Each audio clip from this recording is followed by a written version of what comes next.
Hello, everyone, and welcome to day 59 of the 100 Days Python Programming Challenge. And what is our topic, you might ask? Yesterday, I showed you how you can generate password. Today, we will be using the Getpass module to ensure that our passwords are secure. We're securing our password inputs. Remember when you have to fill in your username and passwords in the form, when you click on your password, you see it doesn't show the values, the exact value. It shows like an asterisk or something. I would show you how you can do that by using the get pass model. So you ensure that your user password input is secured. Hello everybody and welcome to day 59. 59, the year is almost over. It's day 59. Today I'm doing like a very short tutorial. It's going to be super short. And I spent like 5 seconds telling you how super short it's going to be. But this is the get fast model. What is a get fast model? I use like a picture to explain what I'm trying to say. So you're entering your password on a website, and instead of showing the exact value of your password, you see dots like this.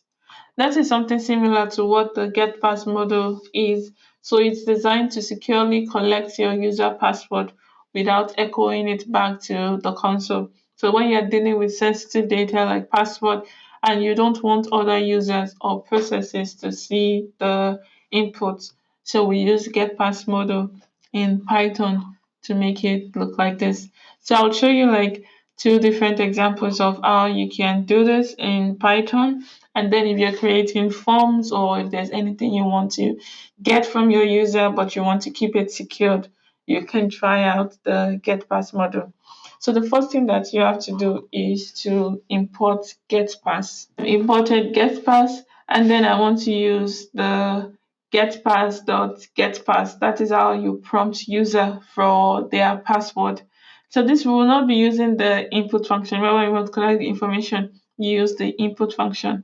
So we would use the getpass.getpass here. This is to prompt the user for their password, and then we want to print a message that lets the user knows that their password has been entered. So this is just to show you while going to be entering the password, you would not see the value of what I'm entering. So user password equals to getpass.getpass, then enter your password, and I want you to print that the password has been entered. So when I run this, you see instead of input, remember I always use input to get input from the user, we're using getpass. And as I start to type, you see you cannot see the value of what I'm typing, you just see the dots. This is what the GetPass model does. So we're able to display our message, and then as the user types, nothing is shown on the screen, which helps to maintain security. So all the inputs from your user is not seen, and then you can then use the inputs, maybe store it in a database or whatever you want to do. But this is just to show you that the display is not seen for security. So let me show you an example case, like when we have like a login prompt, and we've imported our GetPass. So I'm just going to like stimulate user data here. I will be showing the password there, but normally you do not show the password. So this is the username, and then this is the password. And then I want to have a function, a login function. So that will be dev login. And what is my login function trying to do? It's trying to log in the user. So I would have the user input. I want to get the username, and then I want to get the password input.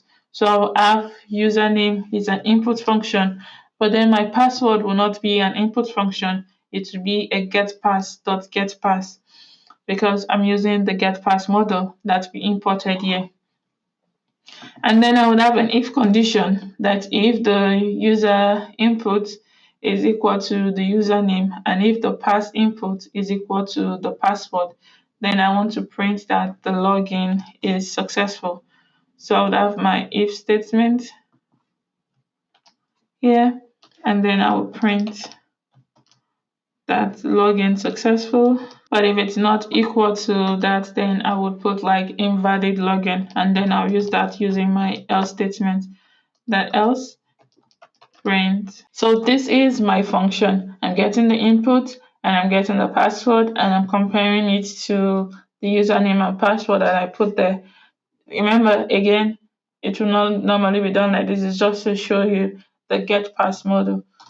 So then I'll call my function. We have login. And if I run this, enter your username. The username is user123. And then enter your password. And I'll type secure password. Again, you cannot see what I'm typing. And then I click on enter and you see logged in successful. So an hard-coded username and password, I used this for demonstration, prompted the user to enter their username and password, and it checks the credentials against the hard-coded, and then it provides a feedback. So this is a simple method, the Getpass model.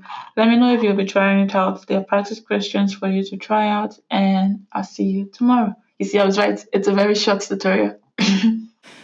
That's it for this video. Do not forget to like, to subscribe, to share, and to leave a comment. And the link to the notebook that we worked on is available in my GitHub. Link is in the description. Thank you very much for watching this video, and I'll see you tomorrow.